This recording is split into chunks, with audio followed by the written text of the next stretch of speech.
Muchas veces necesitamos una tragedia para recapacitar y corregir la forma de vivir que nos caracteriza.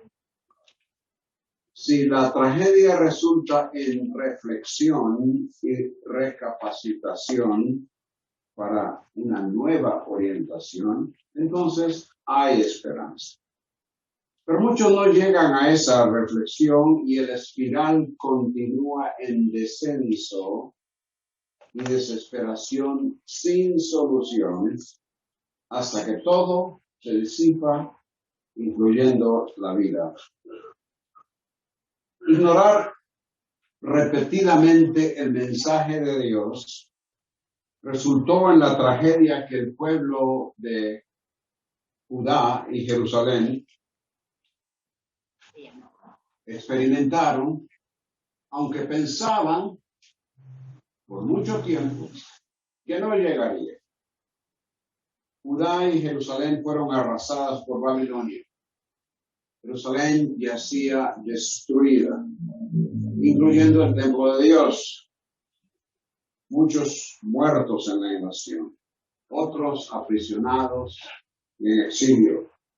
Solo los más pobres quedaron en el área. El sufrimiento y tragedia de un pueblo o de una persona tiene que ver con el factor que controla la vida.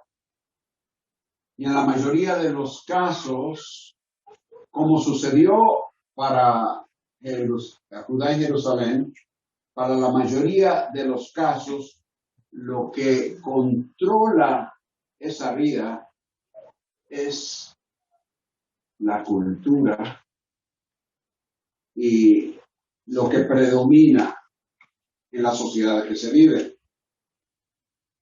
Ese fue el error de Israel primeramente, de Judá y Jerusalén también. Se ajustaron a la vida del antiguo Medio Oriente, queriendo vivir como los otros pueblos, agregando un Dios aquí y un Dios allá, ignorando la exclusividad de vida que el Señor les había descrito en su palabra, primeramente por parte de Moisés años atrás y luego afirmado, recordado, predicado por los profetas.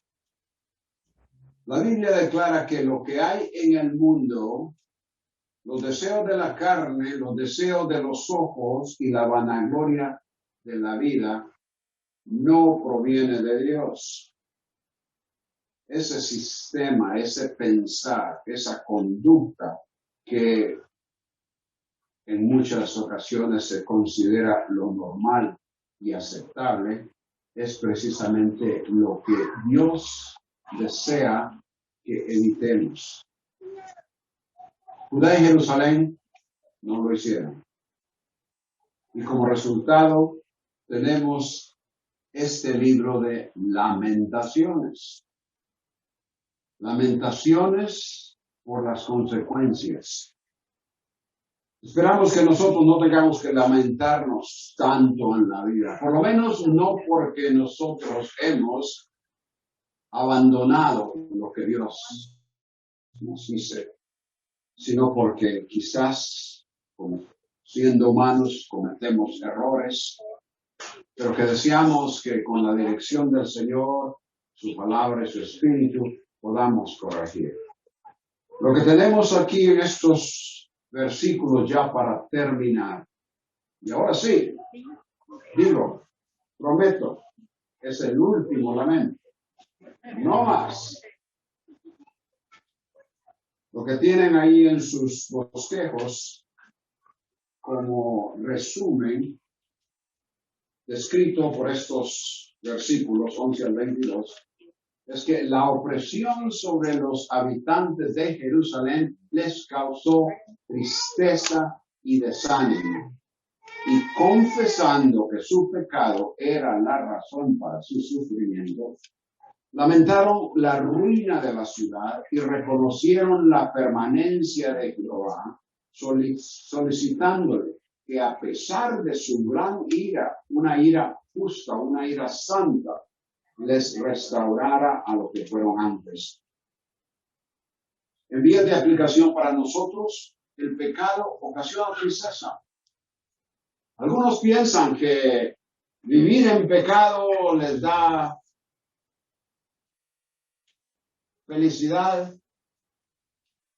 que les satisface, pero no es así. El pecado ocasiona tristeza, desánimo y lamento. Pero antes de solicitar la ayuda divina es necesario confesar ese pecado y reconocer la grandeza de Dios. En los versículos del 11 al 14 tenemos que el pecado, su efecto y castigo no respetan género, edad o posición. El sufrimiento de Judá y Jerusalén no solo fue destrucción, no solo fue muerte para muchos, no solo fue cautiverio para otros, no solo fue pobreza para los que quedaron. El libro de Lamentaciones declara el sentir y la realidad de lo que los sobrevivientes experimentaron en carne viva. Leemos en el versículo 11, violaron a las mujeres en Sión, a las vírgenes en las ciudades de Judá. Los invasores, no conformes con destruir, matar, saquear, hicieron lo que los conquistadores han hecho por milenios. Aprovechándose de una población indefensa, buscaron satisfacer sus instintos sexuales violando a las mujeres. Muchachas jóvenes, seguramente adolescentes, solteras, perdieron su virginidad, víctimas de la brutalidad de los invasores. Muchos de los que después de estar en las afueras de la ciudad por año y medio mientras tenían a la ciudad sitiada, en cuanto tuvieron la menor oportunidad al entrar a la ciudad, desahogaron su deseo sexual, atacando a toda mujer o chica indefensa en las calles y casas de Jerusalén. Y según el texto, como pueden ver al final del versículo, en las ciudades, todas las ciudades, toda población fue afectada. La primera parte del versículo 12 leemos que los príncipes, es decir, los que representaban la nobleza, los príncipes fueron colgados de sus manos. Esto pareciera indicar que los babilonios no estuvieron contentos, satisfechos con degollar a los hijos de Sedequías. Ya hemos hecho referencia a ese pasaje de Segundo de Reyes, capítulo 25, donde se da un resumen de lo que sucedió en esa invasión y en esos últimos días en los cuales la ciudad fue destruida. Sabemos que, según ese capítulo, que el rey con su séquito trató de escapar, pero los atraparon y mataron a los hijos de Sedequías, los degollaron en su presencia. A él le sacaron los ojos y lo llevaron cautivo a Babilonia hasta que murió allá. Pero no se contentaron evidentemente con degollar a estos, sino que los, como en señal de triunfo, los colgaron, siendo ellos los herederos al reino, como para dar a conocer que en realidad el reino mismo había llegado a su fin. Entonces los colgaron. Permanecer colgado después de muerto en vez de ser sepultado era una gran humillación en ese tiempo, como sería el caso hoy. Para el israelita, según Deuteronomio capítulo 21, versículos 22 y 23, para el israelita en esa referencia, vemos que implicaba ser maldito de Dios. Pero obviamente los babilonios no habrían tenido en mente ese texto. Más que todo era para enseñar una lección a Judá. En el versículo 12, la segunda parte, leemos que los rostros de los ancianos no fueron respetados. La presencia o el hecho de que alguien por la apariencia de su rostro diese indicación de ser de avanzada edad no importó para lo que el ejército invasor hiciera con ellos. La palabra respetados, respetar, es la misma que se usa en Levítico 19:32, donde dice que delante de las canas te levantarás y honrarás. Esa es la misma palabra, traducida respetar o respetar. Y honrarás, respetarás el rostro del anciano y de tu Dios tendrás temor. Yo, Yahweh. Las personas de avanzada edad, Dios indicó que deberían ser dignas, recibir el respeto de su pueblo. Debieron ser tenidos en estima, pero los invasores, una vez más, no consideraron edad o posición, y como el resto de la población, estos ancianos fueron tratados con desprecio y atropello. Obviamente la instrucción en Levítico 19 no habría sido algo que influyó, habría de influir a los babilonios. Aun si en su propia cultura hubiese algún aspecto que indicara respeto por los ancianos, para los babilonios, Judá y Jerusalén eran los derrotados y ellos, es decir, los babilonios eran los amos y señores. Entonces puedo hacer contigo lo que yo quiera. Lo que aquí tenemos es que género, es decir, las chicas, las mujeres, o la posición, los nobles, los príncipes, o la edad, estos ancianos, para ellos no hizo diferencia. Todos por igual habrían de ser sometidos y reducidos a un rol de siervos, esclavos de Babilonia. Mujeres y ancianos sufrieron con las acciones de los invasores, pero también los más jóvenes. Noten ustedes en el versículo 13, los jóvenes trabajaron en el molino y los muchachos tambalearon con la leña. Ya hicimos referencia a esto anteriormente porque la palabra apareció. Jóvenes no es lo que nosotros designamos de esa manera, que generalmente para nosotros son los adolescentes, sino jóvenes son en el contexto hebraico ya hombres que representan la fuerza y vigor del pueblo y que serían la esperanza para el futuro. Según Isaías 16:25, un joven es uno que ha llegado a la edad para casarse. Y eso no es 19 años como cuando yo me casé. En el contexto hebraico estamos hablando de unos 30 quizás. Esos son los jóvenes, los de 30. A ellos les impusieron el trabajo de siervos o esclavos. Trabajar en el molino, que implicaba trabajar como los bueyes, a quienes se les instalaba algo para que le dieran la vuelta al molino. Trabajar en el molino era un trabajo de esclavos. Quizás el más famoso molinero del Antiguo Testamento habría sido Sansón, a quien después de haberles cegado, lo pusieron a trabajar en el molino, un esclavo. A eso quedaron reducidos los buenos partidos que habrían quedado entre los sobrevivientes de Judá en ese tiempo. Los muchachos que aquí se mencionan habrían propiamente sido los adolescentes. A ellos se les hizo cargar leña. Jóvenes listos, adolescentes listos para cargar leña. ¿Cuál habría sido el propósito?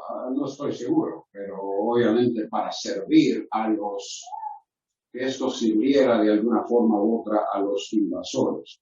Pero el punto es que se les impuso una tarea dificultosa y debilitante. El versículo 14 una vez más menciona ancianos, dice, los ancianos se apartaron de la puerta. ¿Qué significa esto?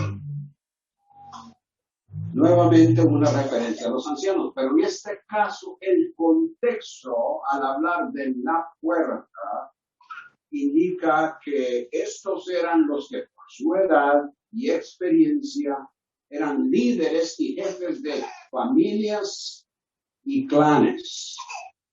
Como líderes, la responsabilidad de ellos era arbitrar y decidir casos legales, cosa que se llevaba a cabo en la puerta de la ciudad. Esta no es la puerta de la casa,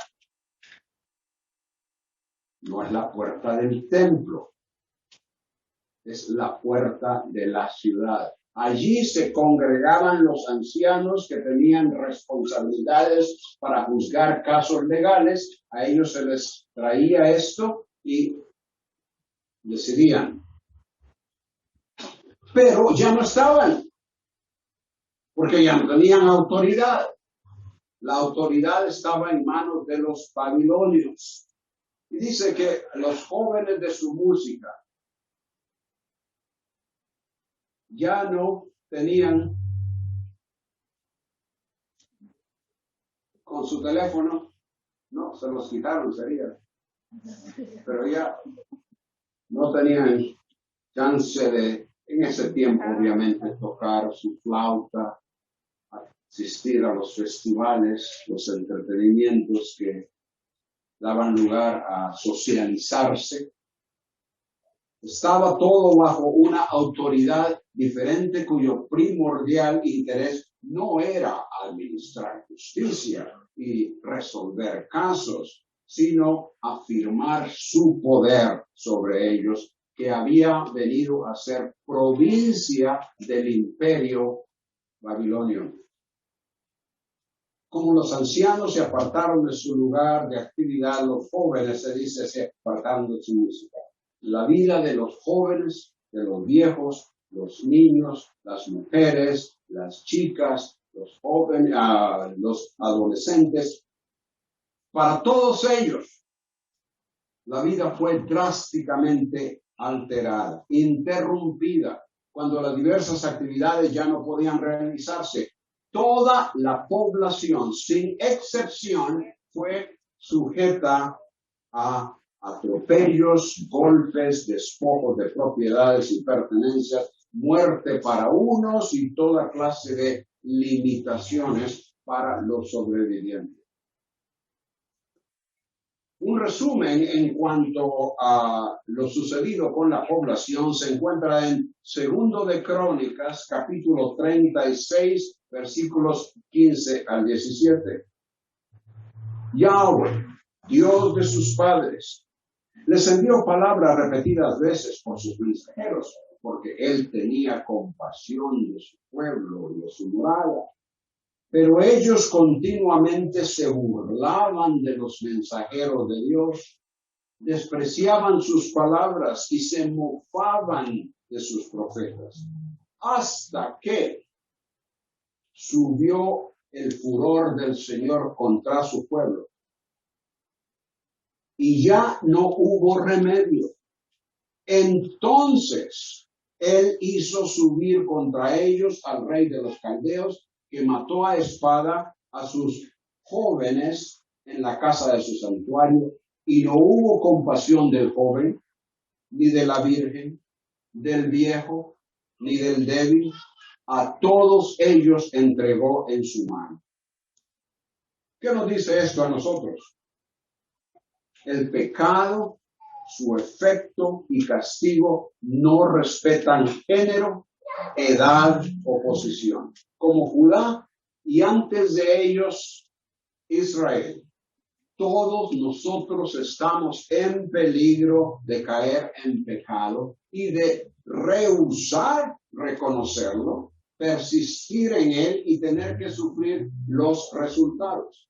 Pero si verdaderamente conocemos al Señor Jesús como Salvador, no estamos hablando en este momento de perder la salvación, pues eso no depende de nosotros, sino de lo que Cristo hizo. Pero sí hablo de dos cosas. Una, para la vida ahora, y la otra para la eternidad. En primer lugar, para el que conoce al Señor, la vida de pecado es una vida expuesta, poniéndonos en peligro de fuerte disciplina del Señor. Colosenses 3:25 dice, el que hace injusticia recibirá la injusticia que hiciera, porque no hay acepción de personas.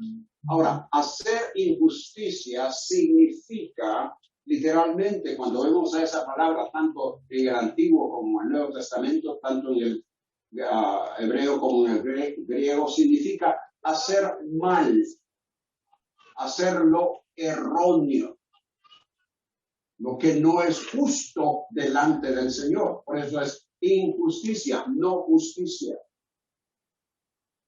En algunos textos se traduce cometer agravio. En 1 Corintios 11, también, 11, perdón, pensando en dos idiomas a la vez. En 1 Corintios 11, la muerte de los que deshonraban al Señor y el significado de la cena, vemos que algunos de ellos ya habían muerto. En Hechos 5, Ananías y Zafira hicieron lo erróneo al mentir al Espíritu Santo. En 1 Corintios 5, versículos 4 y 5, hay una referencia a uno que hizo lo erróneo viviendo en inmoralidad. Y Pablo escribe diciendo a la iglesia, en el nombre de nuestro Señor Jesús, cuando vosotros estéis reunidos y yo con vosotros en espíritu, con el poder de nuestro Señor Jesús, entregar a ese tal a Satanás para la destrucción de su carne, a fin de que su espíritu sea salvo en el día del Señor Jesús. De manera que persistir en el pecado, conociendo ya al Señor, nos pone en tremendo peligro de ser disciplinados fuertemente por el Señor, aún hasta la posibilidad de lo que se llama el pecado de muerte. El Señor puede en cualquier momento cortar nuestra estadía en esta tierra para evitar que nuestro mal testimonio continúe. En segundo lugar, todos los que conocemos al Señor tenemos nuestra mira fijada en la eternidad. Y aunque ese será un tiempo de inmensa dicha y felicidad, eso es a lo que vemos en el futuro. Eso es lo que esperamos, eso es lo que anhelamos, ese tiempo en la presencia del Señor de inmensa dicha y felicidad. Pero es posible arriesgar momentos que no sean lo que esperamos. También ya hemos hecho referencia durante todas esas 2 semanas a 2 Corintios 5:10. Todos nosotros debemos comparecer ante el tribunal de Cristo para que cada uno sea recompensado por sus hechos estando en el cuerpo de acuerdo con lo que hizo, sea bueno o sea malo. En otras palabras, toda acción, todo pensar, todo hablar será puesto delante del Señor para determinar si delante de Él, no delante de mí, delante de las personas alrededor mío, no, sino que delante de Él, si fue bueno o malo. Y para aquellas cosas malas ese no será un momento de dicha y felicidad. Lucas 12, 1 y 2 dicen, guardaos de la levadura de los fariseos, que es la hipocresía. Y luego pasa a decir, nada hay encubierto. Como ustedes saben, hipocresía viene de una palabra en griego que tiene que ver con máscara. Era algo que los actores en un escenario utilizaban, una máscara para no dejar saber quiénes eran en realidad, para mostrar que eran aquellos quienes se suponía eran en la escena. Esa es hipocresía, de ahí viene la palabra hipocresía. Entonces, dice, la idea de hipocresía es guardar algo, aparentar algo que no es, como quien se pone una máscara. Pero entonces el Señor pasa a decir, habiendo mencionado eso de la hipocresía, de la máscara, nada hay encubierto que no haya de ser revelado, ni oculto que no haya de saberse. Fuera con la máscara. Y entonces seremos como somos y como hemos sido. A la luz de que sea que hayamos conducido nuestra vida de creyentes con hipocresía o cualquier otra cosa errónea que haya estado presente en nosotros, eso no quedará oculto, sino que saldrá a la luz y será tomado en cuenta al estar cada uno de nosotros ante el Señor. Siendo así, tomando una frase de lo que Pedro dice en su segunda epístola, ¿qué clase de personas no debemos ser nosotros en santa conducta y piedad? Abuelitos, abuelitas, padres, madres, jóvenes, chicas, muchachos, adolescentes, no dejéis que el pecado os ponga trampa y caigáis, porque no estáis exentos a sus efectos y consecuencias. Nadie en Judá y Jerusalén estuvo exento a las consecuencias. Toda la sociedad, todos los habitantes sufrieron esas consecuencias. El pecado, su efecto y castigo no respetan género, edad o posición. En segundo lugar, el pecado, su efecto y castigo disipan el gozo y los privilegios. Como resultado de la manera en que la totalidad de la población sufrió los terribles efectos de la invasión y destrucción, en los versículos 15 y 16 leemos: ha cesado o cesó el gozo de nuestro corazón.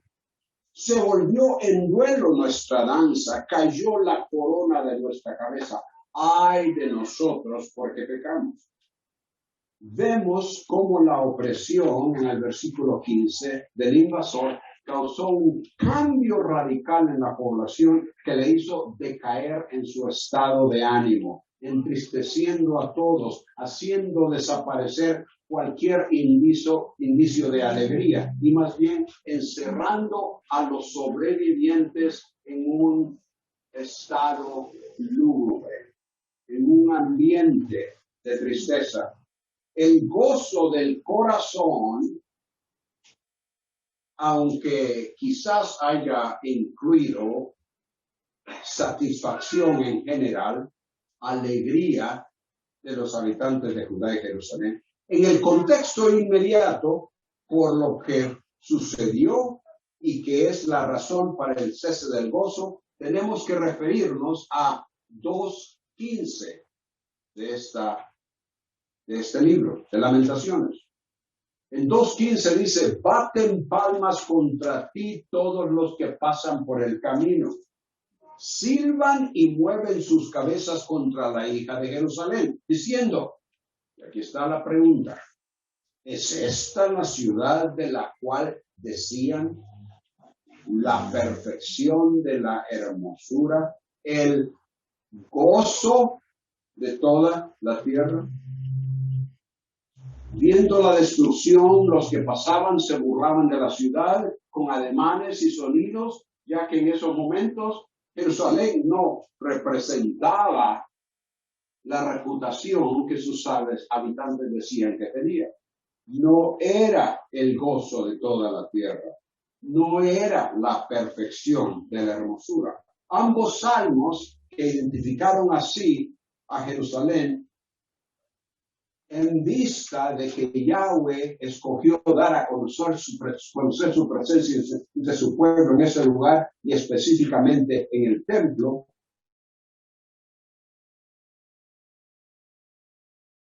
un ideal. La presencia del Señor era lo que debería dar a Jerusalén un gozo inigualable. Como dije, eso era lo ideal. Pero el pecado y la rebeldía de su pueblo, de los habitantes, impedía que eso fuera lo real. Sí, Jerusalén se decía era la ciudad del gran rey, Salmo 48:3. Y la presencia de Yahweh estuvo ahí hasta el último momento. Pero con sus vidas los habitantes no representaban el ideal de que la ciudad con la presencia divina fuese su verdadero gozo. Para personas como Jeremías, Baruch, Gedanías y unos cuantos más, decir cesó el gozo de nuestro corazón sí fue realidad. Su gozo se ausentó porque Yahweh ya no estaba presente entre ellos. A Ezequiel, y también es otra referencia a de la cual hemos hablado en otras ocasiones. A Ezequiel, capítulos 9 al 11, se le mostró la visión como la gloria del Señor se fue alejando del lugar santísimo a la puerta del templo, y después al atrio, y después en medio de la ciudad, y después al monte de los olivos hasta que abandonó la ciudad. Otros pudieron haber dicho que su gozo había cesado al experimentar el sufrimiento del momento. Obviamente, ¿quién se goza cuando tiene todas estas limitaciones que los babilonios habían impuesto? Nadie. Entonces, desde ese punto de vista, su gozo había cesado. Pero para muchos otros, quizás la mayoría de los sobrevivientes, ellos no podían honestamente identificar la falta de gozo con la ausencia del Señor. Para la mayoría, los que no eran sinceros en su adoración, Yahweh no era el gozo para ellos, porque no se habían sometido a él. En realidad no eran creyentes. El gozo que cesó en su corazón fue por cesar lo que a ellos les satisfacía y no por la ausencia del Señor entre ellos.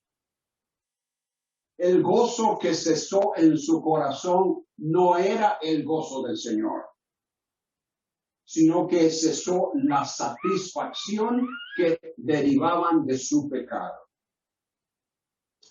Isaías 22:13 menciona a los que celebraban haber invertido su tiempo en una serie de proyectos con que se protegerían de los ataques del enemigo, pero sin necesariamente haber confiado en el Señor. Dice Isaías 22:13, hay gozo y alegría, matanza de bueyes y degüello de ovejas. En otras palabras, preparando el almuerzo, la parrillada, comiendo carne y bebiendo vino. Dicen, comamos y bebamos que mañana moriremos. Obviamente eso se repite en el Nuevo Testamento como algo erróneo, algo que deja afuera lo que el Señor tiene para las personas. Y así vivía un gran sector de la población en Jerusalén, no con el gozo de la presencia del Señor entre ellos, sino que complacidos y regocijándose en sus propios caminos. Una vez más, Isaías 66:3 dice esto: el que mata a un buey es como el que mata a un hombre.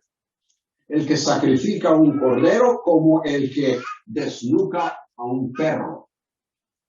El que presenta ofrenda de cereal como el que ofrece sangre de cerdo. El que quema incienso como el que bendice a un ídolo. Ellos, los que hacen todo esto, ellos han escogido sus caminos, y luego dice, y su alma se deleita, se satisface, se goza en sus abominaciones.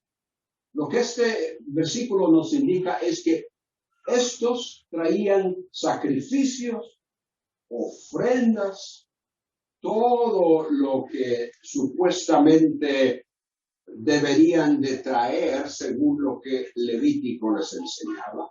Traían todo eso, pero a causa de sus vidas, la forma en que vivían era como que si trayesen algo inmundo, inaceptable al Señor.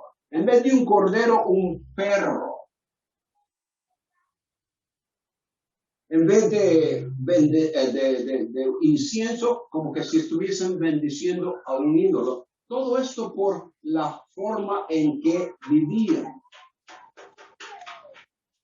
Ese era su gozo. Ese era su deleite. Y eso era lo que ya no podían hacer, por lo tanto su gozo había cesado. Ahora, el complemento del cese de gozo se expresó con, en este mismo versículo,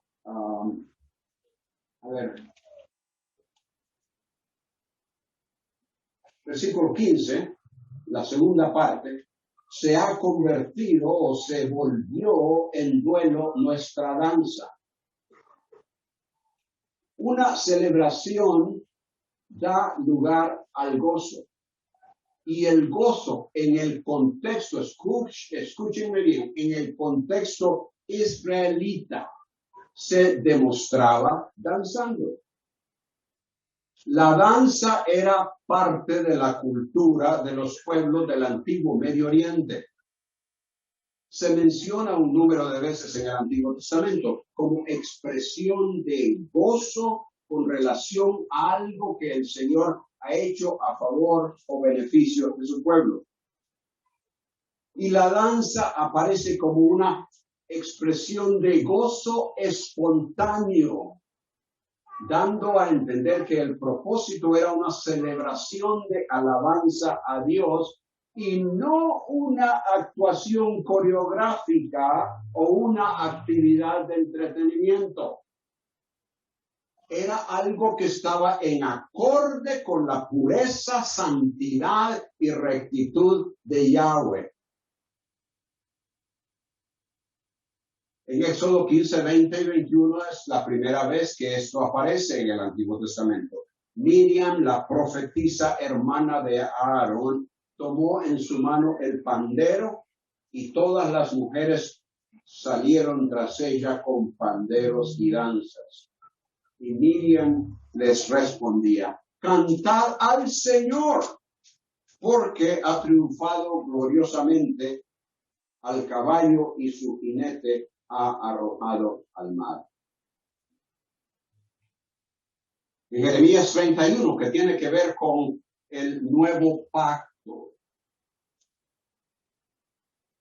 al cual Israel se comprometerá todavía en el futuro, y que el Señor Jesucristo inició al momento cuando tuvo esa última comida con sus discípulos. Jeremías 31, 10 al 13 dice: el que dispersó a Israel lo reunirá y lo guardará como un pastor a su rebaño, porque el Señor ha rescatado a Jacob y lo ha redimido de manos más fuertes que él. Vendrán y gritarán de júbilo en lo alto de Sión. ¿Se pueden imaginar ustedes el rescate, la salvación nacional de Israel en el futuro? Obviamente ocasiona un gran júbilo en Sión. Irradiarán de gozo por la bondad del Señor, por el grano, por el vino, por el aceite, por las crías de las ovejas y de las vacas. Todo lo que el Señor les prometió en el pasado se llevará a cabo en ese tiempo. Entonces, en forma espontánea, entonces la Virgen se alegrará en la danza y los jóvenes y los ancianos juntos. Todos los viejitos ahí. Pero algo espontáneo que sucederá como resultado de lo que el Señor realizará en ellos en ese tiempo. Este es Israel. No es la iglesia. Este es Israel. Pero en esos momentos, 586 a.C., no había nada que celebrar. Y mucho por qué lamentar. La demostración de gozo y celebración había pasado a ser demostración de duelo. Para unos cesó el gozo del Señor y para muchos más el gozo de hacer su propia voluntad. Además del cese de gozo para los sobrevivientes en Judá y Jerusalén, el versículo 16 añade: cayó la corona de nuestra cabeza, ay de nosotros porque pecamos. Después del 721, año 721 antes de Cristo, que fue cuando el reino del norte, Israel, Samaria cayeron, fueron llevados cautivos, cuando el reino del norte desapareció con la invasión del imperio asirio, solo Judá quedó de lo que inicialmente fue Israel. Los reyes de Judá descendían de David, pero solo algunos de ellos siguieron a Jehová. En la misericordia y paciencia del Señor, Judá permaneció como reino 135 años hasta 586. Pero ahora, con la capital destruida, el rey ciego en cadenas en Babilonia, donde pronto moriría, la dinastía de David había perecido, había perdido su corona. Y esto es a lo que aquí se refiere. Y por lo tanto, el reino y el territorio. Entonces, había razón para decir: ¡ay de nosotros! Un ay es un pronunciamiento o advertencia de juicio en contra de quien se conduce en contra de lo estipulado por Dios.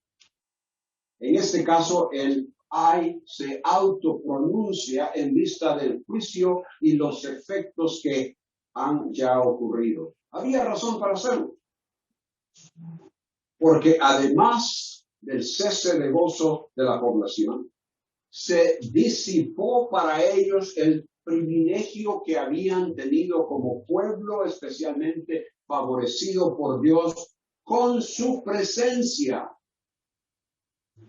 Sin templo, sin la presencia del Señor entre ellos, sin rey, sin territorio, y los que quedaron en Jerusalén sin alimento para sobrevivir, y muchos de ellos ahora en exilio. Deuteronomio 7:6, y hay otros pasajes, pero el tiempo no nos permite leerlos, pero Deuteronomio 7:6, tú eres pueblo santo para el Señor tu Dios. El Señor tu Dios te ha escogido para ser pueblo suyo de entre los pueblos que están sobre la faz de la tierra. En Salmo 89, 13 y 14, el Señor ha escogido a Sión, la quiso para su habitación. Y dice él, este es mi lugar de reposo para siempre. Aquí habitaré porque la he deseado. Parte del lamento en este versículo 15 incluye el reconocimiento de la verdadera razón para la tragedia. Cuando ellos exclamaron, ¡ay de nosotros porque pecamos! Destrucción, muerte, exilio, opresión, tristeza, desánimo resultaron del pecado que no fue confesado hasta ese momento después de la destrucción. La falta de arrepentimiento de un pueblo que tenía conocimiento del verdadero Dios, pero que desobedeció y quiso seguir o vivir según las costumbres prevalentes en la región. Eso trajo sufrimiento que hizo cesar el gozo. Y como dijimos, también disipó el privilegio que gozaban del especial favor y presencia de Dios. El reino y territorio que lo identificaba como pueblo independiente desapareció. Todo como efecto del pecado. En el Nuevo Testamento hay varios ayes, algunos de ellos pronunciados por el Señor Jesús en contra de gente muy religiosa, escribas y fariseos. En su mayoría, esos ayes fueron por los errores que esos líderes religiosos cometían, alejando a las personas del Señor en vez de ayudarles a acercarse a Él. Pero hay dos ayes que encuentran aplicación prácticamente en cualquier persona, en cualquier tiempo, en cualquier momento que diga creer en el Señor y seguirle, pero que lo haga sin verdadera sinceridad. Mateo 23:25, ¡ay de vosotros, hipócritas! Porque limpiáis el exterior del vaso y del plato, pero por dentro están llenos de robo y desenfreno. Limpia primero lo de adentro del vaso y del plato, para que lo de afuera también quede limpio. Ese mismo aspecto de hipocresía, del cual hablábamos anteriormente, se ilustra con otra comparación en otro ay. En el versículo 27. Del mismo Mateo 23. ¡Ay de vosotros, hipócritas! Sois semejantes a sepulcros blanqueados. Por fuera, lucen hermosos, pero por dentro, llenos de huesos muertos y toda inmundicia. Por fuera parecéis justos a los hombres, pero por dentro estáis llenos de hipocresía e iniquidad. Era imposible con una actitud así para estas personas tener presente en ellos el gozo del Señor y la presencia del Señor. En efecto, la gloria, cuando el Señor dijo estas cosas, la gloria del Señor, como estuvo antes en el templo, no había regresado. Pero esa gloria se manifestó en la persona del Mesías, ahora entre ellos, pero fue rechazado. Ellos perdieron el privilegio de participar en el reino que Él les ofreció.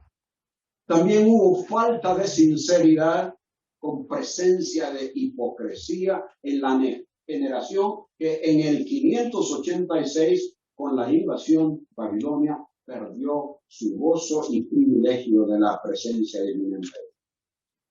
¿Será posible que en similar forma la sinceridad esté ausente y la hipocresía presente entre algunos en las iglesias evangélicas hoy? ¿Será posible? Antes que venga nuestra mente y que nos haga decir, sí, conozco a fulano, a fulana, o tal y tal iglesia, antes de que eso caiga en nuestra mente, borrémoslo y hagamos un autoexamen. Como dicen los versículos que hemos tomado como lema para esta conferencia. Examinemos nuestros caminos, escudriñémoslos y volvamos al Señor. Alcemos nuestro corazón en nuestras manos hacia Dios en los cielos. Y en el Nuevo Testamento, 2 de Corintios 13:5. Poneos a prueba para ver si estáis en la fe. Examinaos a vosotros mismos. No permitamos, hermanos, que el pecado no confesado se quede en nosotros y resulte en lo que nos quite el gozo de la presencia del Señor y que los privilegios que Él desea otorgarnos en servirle desaparezcan. En tercer lugar, el pecado, su efecto y castigo debilitan el ánimo e incrementan las lágrimas. Versículos 17 y 18. Dice el versículo 17, por esto está abatido nuestro corazón. Otra traducción es, por causa de esto desfalleció nuestro corazón.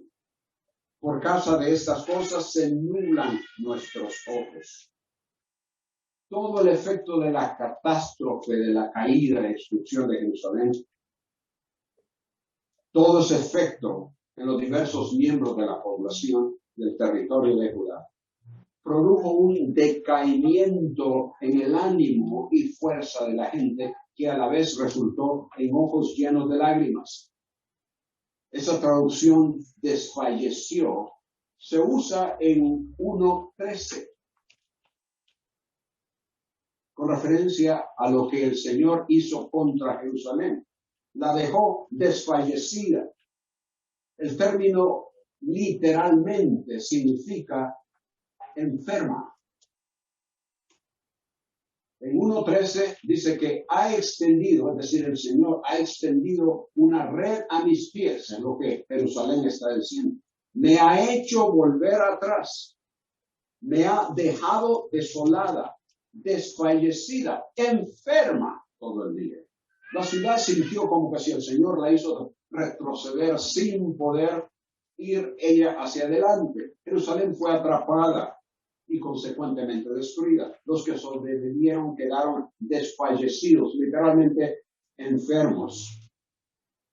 Ahora, en el capítulo 5, habiendo ampliamente descrito en los capítulos anteriores los efectos de la tragedia, ahora especifican que ese desfallecimiento, ese sentir de enfermedad es de corazón, enfermos del corazón.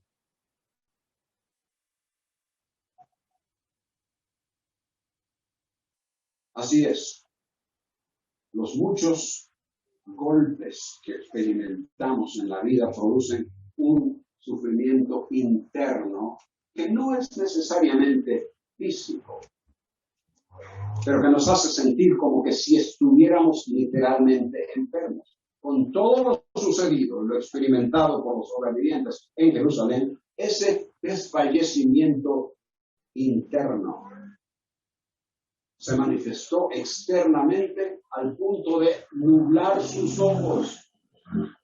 Y dijeron, por causa de esto desfalleció nuestro corazón, por causa de estas cosas, todas estas cosas que han sucedido, se nublan nuestros ojos.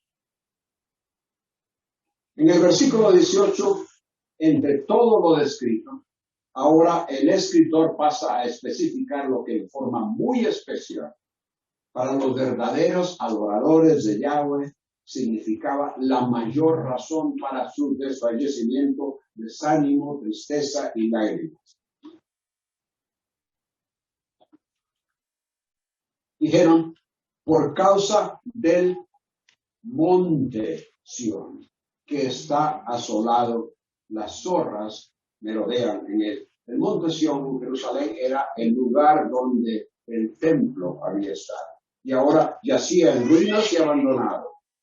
Los verdaderos adoradores de Dios, del Dios de Israel, descansaban en sus promesas de que Él había escogido ese lugar para su habitación.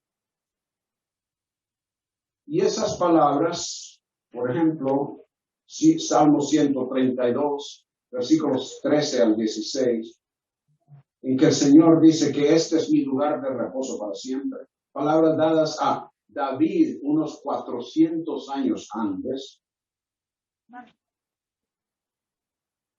Ahora, con el transcurso de ese tiempo, con el incumplimiento del pacto por parte de Judá, con la apostasía e idolatría que caracterizaron la vida y la mayoría de las advertencias que caracterizaron, la vida del pueblo y la mayoría que ignoró las advertencias por medio de los profetas. Con todo eso, ahora el templo había desaparecido. Los pocos siervos fieles que habían quedado estaban desfallecidos, derramaban lágrimas al ver el lugar donde la gloria de Dios se había manifestado entre ellos, destruido. La morada del Dios de los cielos, el Dios eterno, había venido a ser invadido por depredadores, animales propios de lugares en ruinas y abandonados. ¿Quién quiere ver su casa así? Y esta era la casa de Dios. Era una escena que quebrantaba el espíritu, agudizaba la tristeza, hacía fluir las lágrimas.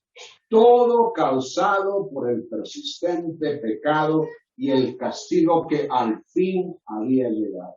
En el Nuevo Testamento, un ejemplo de cuán miserable puede ser la vida de pecadores no arrepentidos, pero que se identifican como cristianos, es en la carta del Señor Jesús a la iglesia de Laodicea. Una iglesia que no era ni fría ni caliente, y por lo tanto inaceptable al Señor, y que Él estaba a punto de rechazar. Como dice ahí, que la habría de escupir de su boca. ¿Cómo puede una iglesia, cómo puede una persona ser feliz, tener gozo, si esa posibilidad de rechazo existe? En cuanto al efecto que el pecado del cristiano ocasiona en otros creyentes, el ejemplo está en la situación de los corintios, a la cual hemos hecho ya referencia varias veces. En su segunda carta, Pablo menciona la palabra tristeza 10 veces. Y con referencia a la primera carta, que es en la que les menciona una serie de pecados entre ellos, les dice, en el capítulo 2, versículo 4, en la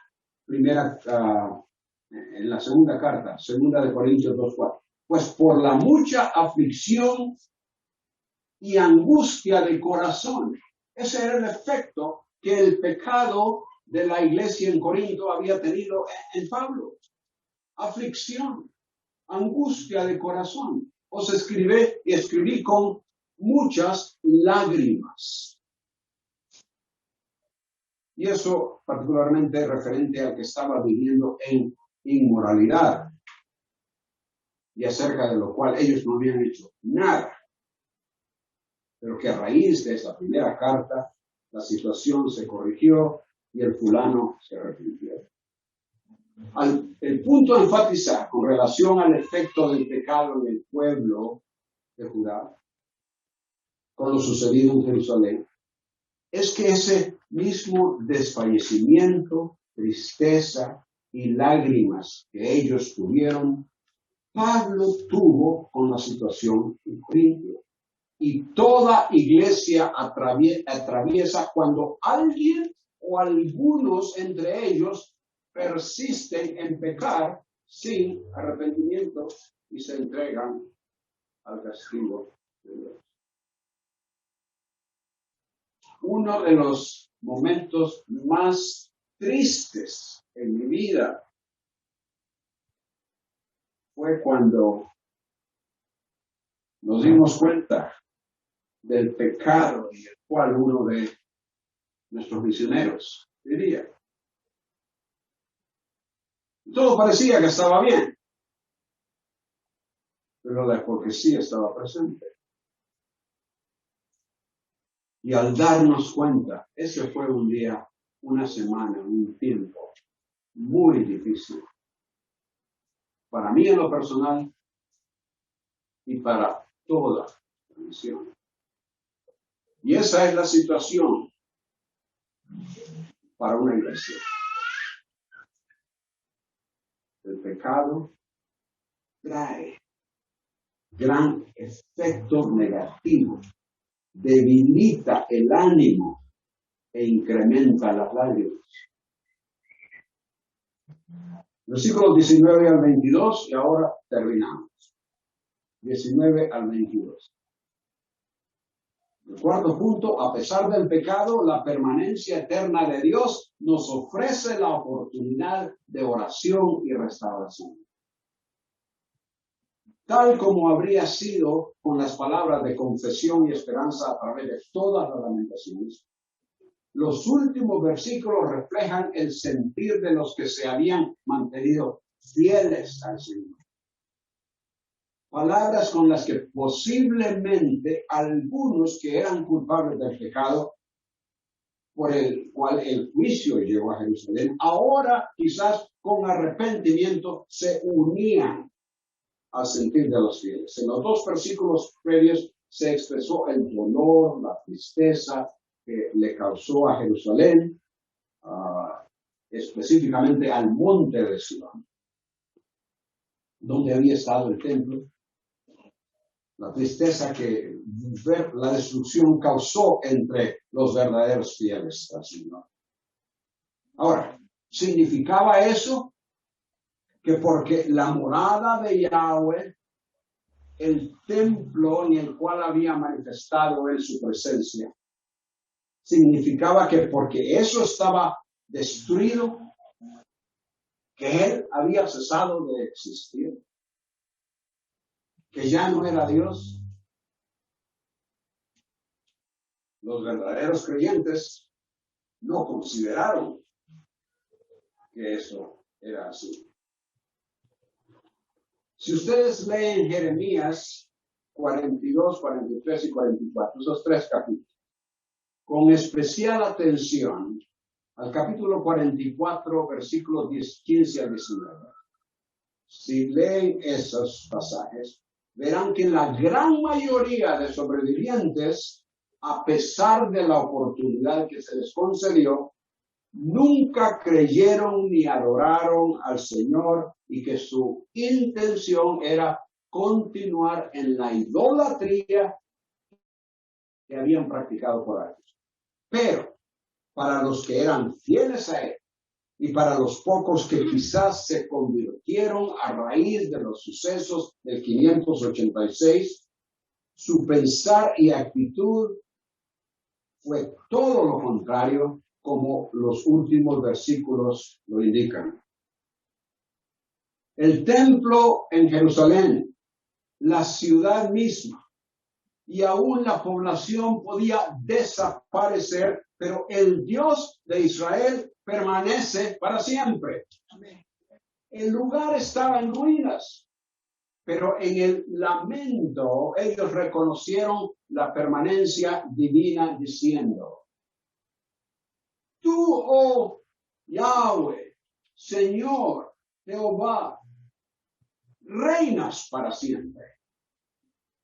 Tu trono permanece de generación en generación, en contraste a la destrucción.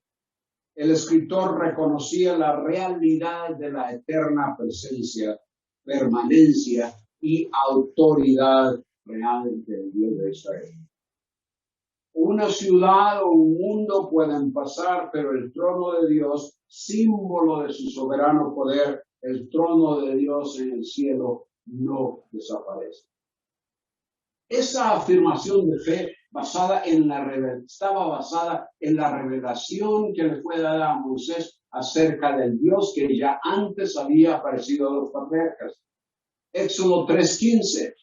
Dijo Dios a Moisés, así dirás a los hijos de Israel, Yahweh, el Dios de vuestros padres, el Dios de Abraham, el Dios de Isaac y el Dios de Jacob, me ha enviado a vosotros. Este es mi nombre para siempre, y con él se hará memoria de mí en generación. Abraham y los patriarcas creyeron en la singularidad de ese Dios que progresivamente fue dando su revelación en cuanto a su plan para el pueblo que sacó de Egipto. Muchos podían dudar de la permanencia eterna del Dios de Israel, como fue el caso de los sobrevivientes que no creyeron las palabras de Jeremías. Pero los verdaderos creyentes confiaban en lo que Yahweh dijo por medio de Isaías unos 150 años antes. Isaías 43, 11 y 13. Yo soy Yahweh, y fuera de mí no hay Salvador. Aún desde la eternidad yo soy. Y no hay quien libre de mi mano. Yo actúo, ¿y quién lo revocará? Desde tiempo de Isaías, el Señor sabía que una vez que Él ejecutara juicio, que habrían dudas en cuanto a su cuidado y certeza de sus promesas a Israel.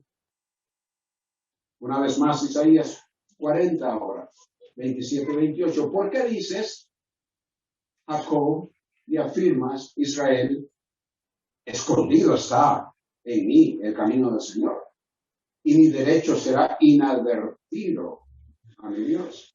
¿Acaso no lo sabes? ¿Es que no lo has oído? El Dios eterno, Yahweh, el creador de los confines de la tierra, no se fatiga, no se cansa. Su entendimiento es inescrutable. Y ahora vienen versículos que muchos quizás ya han memorizado. Pero cuando los repitan o los lean, por favor, piensen en el contexto en el cual esto fue dado. Aún los mancebos se fatigan y se cansan, y los jóvenes tropiezan y vacilan. Pero los que esperan en Yahweh, en Jehová, en el Señor, renovarán sus fuerzas, se remontarán con alas como las águilas, correrán y no se cansarán, caminarán y no se fatigarán. ¿Por qué? Porque Él es un Dios eterno, creador de los confines de la tierra. Él no se fatiga ni se cansa, de manera que aquellos que esperan en Él pueden tener esa seguridad de sostenimiento, ayuda, fortaleza. Ese tiempo entonces, esperar en el Dios eterno, en el Dios que no había desaparecido, sino que permanecía aunque el templo estuviese destruido, era el tiempo para ellos. Esperar en Él. La eternidad del Señor les daba la oportunidad de continuar dirigiéndose a Él en oración. Aun cuando no entendieran que el castigo para Judá habría de extenderse. Por eso la pregunta del versículo 20.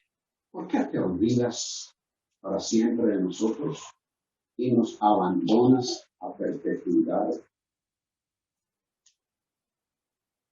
Jeremías, si él fue el escritor de Lamentaciones,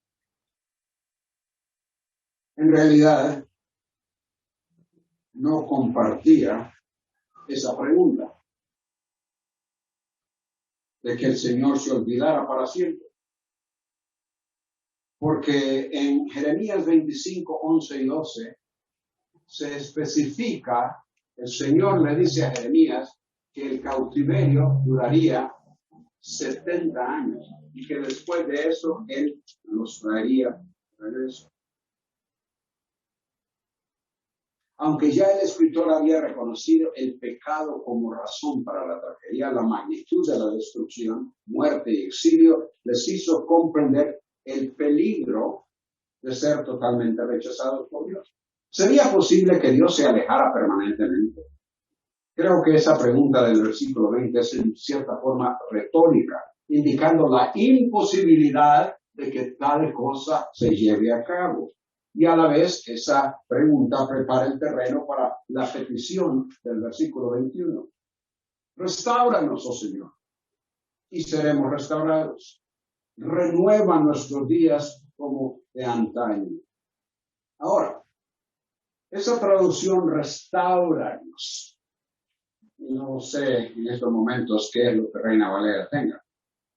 Pero esa traducción restáuranos es literalmente en el hebreo, haznos volver. Muy importante, porque el escritor reconoce la obra de Dios en su pueblo para que haya un regreso a Él. Es el Señor quien prepara las circunstancias y a las personas para que se dirijan a Él. Él toma la iniciativa. El ser humano de sí mismo no tiene la inclinación hacia Dios. En el Nuevo Testamento el Señor Jesús dijo, nadie puede venir a mí si no lo trae el Padre, que me envió. Y aquí en Lamentaciones 5:21 la petición era que el Señor hiciera la obra en ellos y en las circunstancias en las que estaban para poder renovar la relación y gozar de la bendición. Haznos volver a ti para que volvamos. Renueva nuestros días como antes. Ahora, sin territorio, sin rey, bajo castigo divino, sufriendo desánimo y tristeza, oraron a Dios solicitando restauración. Pero lo hicieron después de confesar y reconocer su estado presente como resultado de su pecado contra Dios. En el versículo 16 habían ya dicho, ay de nosotros porque hemos pecado. El versículo 22 menciona lo que impediría al Señor hacer la obra de restauración en ellos. A no ser, o al menos que los hayas verdaderamente rechazado. Estés enojado en gran manera contra nosotros. Como la pregunta del versículo 20, lo que aquí se dice, creo que es para enfatizar la imposibilidad de que eso suceda. Yahweh no puede hacer eso porque hizo promesas eternas a Israel. Promesas que son inviolables. Pueden anotar ahí estos versículos, no los voy a leer porque tengo tiempo, lo de Isaías 54, 6 a 9, Isaías 54, 6 a 9, Jeremías 31, 35 al 37, mencionan la inviolable promesa de Dios hacia su pueblo. Judá sufrió con llanto y tristeza, sin poder remediarlo por sí mismo. Fue cuando Dios los sacudió fuertemente, cuando Él trajo una tragedia, que entonces reconocieron que sufrían por su propia culpa, que merecían el castigo por su conducta ante Dios. Reconocerlo y confesarlo fue clave para solicitar perdón y alivio. Y así es hoy. Si hemos pecado, necesitamos confesar y acudir a Él. Si confesamos nuestros pecados, y ahí continúa, primera de Juan 1:9 y el versículo 10. Dice Juan que las escribió estas cosas para que no pequéis. Y si alguno hubiera pecado, abogado tenemos para con el Padre, a Jesucristo el Cristo. Hay veces necesitamos una fuerte sacudida para reconocer nuestra errada conducta y sentir la necesidad de corrección. Lo importante es que esa sacudida, al reconocer la causa por la que Él nos la ha dado, nos abre la oportunidad de la oración y la restauración de comunión y así experimentar de nuevo su bendición. Recordemos, hermanos, que el pecado ocasiona tristeza, desánimo, lamento, pero que no es solo de acudir a Él solicitando ayuda y alivio. Antes necesitamos confesar ese pecado y reconocer su eterna permanencia, grandeza, poder y gran fidelidad a sus promesas en la persona del Señor Jesús. Porque es en Él, a través de Él, que podemos acercarnos al Padre. Oremos. Señor nuestro, que alabamos. Oh Padre, rogamos que aquellas cosas que están en nuestro corazón, en nuestra vida, que pensamos que solo nosotros sabemos, Padre, que tú martilles nuestro corazón de tal manera que las traemos delante de ti en confesión. No que tú no las sepas, pero confesarla, Señor. Estamos reconociendo nuestro pecado y deseo de que tú nos restaures. Bendice esta iglesia. Gracias por la oportunidad de compartir tu palabra con nuestros hermanos y hermanas. Sea hecha tu voluntad en nuestras vidas, para tu gloria y en el nombre de Cristo. Amén.